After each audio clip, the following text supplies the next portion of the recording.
So, good afternoon, ladies and gentlemen. I'm Daphné Deloof from the Institute ILVO. It's the Institute for Agriculture and Fisheries in Ostend in Belgium. So I am going to talk about the Sequid project that was finished in 2012. We had different aims in our study. The first one was to compare 3 different fishing methods: the traditional beam trawl, the otter trawl, and then the gill nets and entangling nets trawl in terms of 2 species, whiting and sole. The second thing we did was testing the Sequid technology. It's a sort of scanning machine for testing the fish quality. So normally in fish auctions you use the quality index method. That's a subjective method. Here we were testing the objective scanning method. Another aim of this study was convincing the ship owners and their national association to turn away from the beam trawl in order to switch to alternative methods. And the last thing was improving the image of and the sustainability of the Belgian fleet, dominated by especially beam trawlers. Materials and methods. In 2011, we took some samples, so we did data collection on commercial ships in Belgium. We took samples in 3 different periods, so spring, summer, and a combination of autumn and winter. We did analysis on board of those ships by people of our institute, and they measured the initial mussel pH. So a low pH gives a higher stress level during the catch. We did an onset of the rigor mortis, so it's the stiffness of the fish you measure by hand. Then we tested the external damages. It's done by a scheme, just like the quality index method. You have an injury index method scheme. Then we tested how many fish did die in the net, so we calculated mortality rate. I did some tests in the lab, quite a lot, by shelf life studies. I did it with the QIM methods, the quality index methods, and also with the chemical methods. That's very objective. It's the TVB method, the measurement of the total volatile basic nitrogen content. So the results for sole, the pH and the rigor mortis, you can see how much stress has the fish had in the net. If we see the results for the gill and entangling net trawl, you see a higher pH for gill and entangling net, so the stress is less for those fish caught with that method. If we look at the otter and the beam trawl, we see a lower pH, so the fish had more stress in the net. If we look at otter and beam trawl together, we see no significant difference between 2 methods.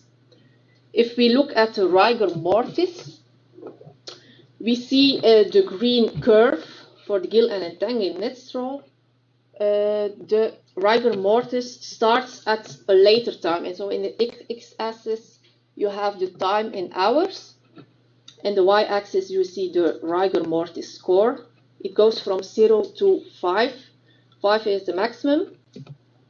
So you can say, okay, in the green you have a higher rigor mortis, but 3 persons did the testing on board, and we think that the person with the gill and entangling net trawl scored different as the persons with the beam and the otter trawl. So the maximum score is not really objective, we think. So you see that the beam and the otter trawl fish caught with those methods had a higher stress level. If we look at the results for whiting, whiting is more a fragile species, so the results are not so good.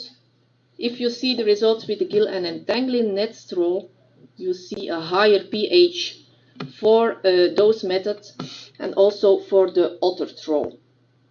The beam trawl gives a lower pH, so there's more stress with that fishing method. If we look at the rigor mortis score, we see that the otter and the beam trawl are not so good in comparison with the gill and entangling net trawl. If we look at the injuries with the injury index method, you see the scheme. And if you have a score of 0, there are totally no injuries on the fish. If you have a score of 14, the fish is completely destroyed by the net. So if we see the results for sole, we have an injury index method score of approximately 1.1 for the otter trawl, lower scores for the gill and entangling nets and for the beam trawl. But you see the score is very low, so these results are not so really important. Whiting, the otter trawl, also gives a high injury index score in comparison to the gill and entangling nets and the beam trawl. If we look at the mortality rate, we see for the species sole and whiting with the otter trawl a low mortality of 9 and 7%. If we look at the beam trawl, we see for sole and whiting 60 and 100%, what is very normal. And if we look at the gill and entangling nets, we see a mortality rate for sole of 15% and for whiting 100%. If we look at the analysis TVB and quality index methods, we measured them by shelf life studies. So we had fresh fish that came from board, and then we did shelf life studies for a maximum of 3 weeks. So on the x-axis, you see the shelf life of the fish on ice. On the y-axis, at the left, you see the total volatile basic nitrogen content. And in the red line, it's an exponential curve. You see a quick deterioration of the sole species. If you look at otter trawl and gill and entangling net trawl, you see that the shelf life is much longer. If you look at the right side, you can see in the x-axis the shelf life on ice measured in days. In the y-axis, you see the quality index method score. It's a linear relationship between those two parameters. And we see with the beam trawl, you get a much faster deterioration of the fish compared with the otter trawl, and then the gill and entangling nets trawl is the best method. So the purple line, the horizontal line you can see, is the maximum QIM score a fish can have, so 22. So you see that the gill and entangling nets is the best for a long shelf life. The results for whiting are not so really good because it's a fragile species. We only measured 2 methods because for shelf life studies you need a lot of fish to do the tests, and whiting we didn't caught enough fish. So in one period beam trawl is better, in the other period otter trawl was better, so we couldn't make any conclusions, as you can see in the QIM scoring curve. So conclusions: gill and entangling net trawling is less stressful than beam and otter trawling. There are less injuries with gill and entangling net trawl followed by beam trawl. There's few mortality with otter and gill and entangling net trawl. And then the shelf life of beam trawl is smaller than with otter trawl and smaller than with gill and entangling nets. For whiting, is the gill and entangling net trawling less stressful? We have significantly more injuries with otter trawl, and we have few mortality with otter trawl. The shelf life, there's no difference between beam and otter trawl. So changing trawling methods promotes better quality and contributes to sustainable fisheries. The second aim of the project was testing the Sequid device. So I'm going first to explain the principle of that machine. So we want to know if the machine, the scanner, is an objective alternative for the quality index method. Can it be used in the fish auction instead of the quality index scoring methods? And can this method be an alternative for the time-consuming tests on board, like pH, rigor mortis, tests in the lab? It goes very fast, the scanning, so it would have an ideal solution. We tested 2 species. I worked a lot of time on this method, also at the weekend, to test the machine. And I measured sol and place. The technology is based on dielectric spectroscopy. So I measure with the machine, I scan, and I measure the free water content in the fillets. So the water content changes because the fish deteriorates. The measurements are time domain reflection measurements. So if you see the dark skin of the sole species, I did some dot, some point measurements. And at the other side, also on the dark side, I did also some gliding measurements to have the data. This is a photo of the machine. The Sequid device, what's the principle? Time domain reflection measurements. You have data as on the graph in the left. Then the company Sequid that developed the machine did Fourier transformation on the data, and then you get statistical principal component analysis to get your data as the red dots on the graph. So in the y-axis, you know the storage time of your fish. You know when the fish is caught. You start to store your fish during 2 or 3 weeks. And then you label your fish with a tag, with a number. You're putting them on ice.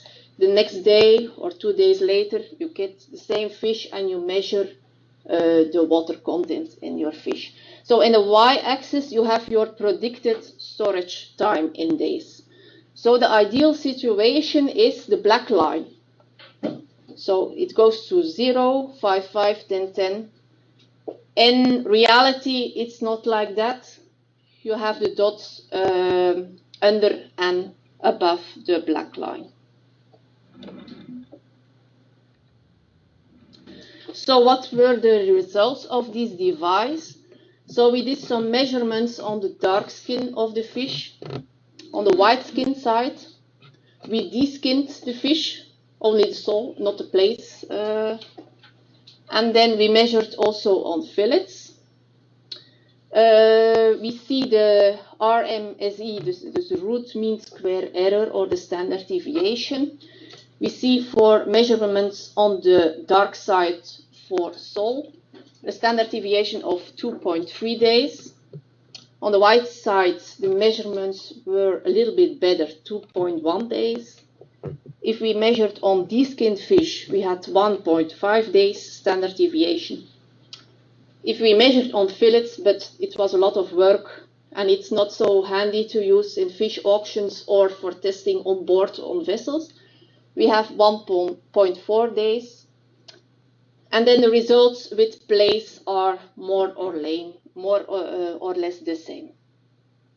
So typical data analysis from the company you can see in the graph. So a standard deviation for place measured on the white side with 4 principal components gives a standard deviation of 1.7 and a correlation of 79.1%. The Sequid device conclusions. So the correlation varies between 70% and 82%. It depends if you measured on the skin or on fillets. So there's a big variation. The standard deviation with skin is higher than standard deviation on deskin fish and then on fillets. And if you measure on the dark side of the skin, you have a higher standard deviation than measured on the white skin. But the experiments were done on labeled samples. Labeled samples, all fish of the same length class, all fish caught with the same fishing method, all fish in the same season. So we really made that the variation in your sampling was not so large. The reality learns us that it's more complex. We wanted to make a calibration curve for each fish species, but we think it's more complex. So the company needs to optimize their hard and software to give better results. So you can use the machine for testing is fish once or twice been frozen, has additives added to fillets, and we wanted to use it for the freshness of the fish. So this was my presentation. Are there any questions?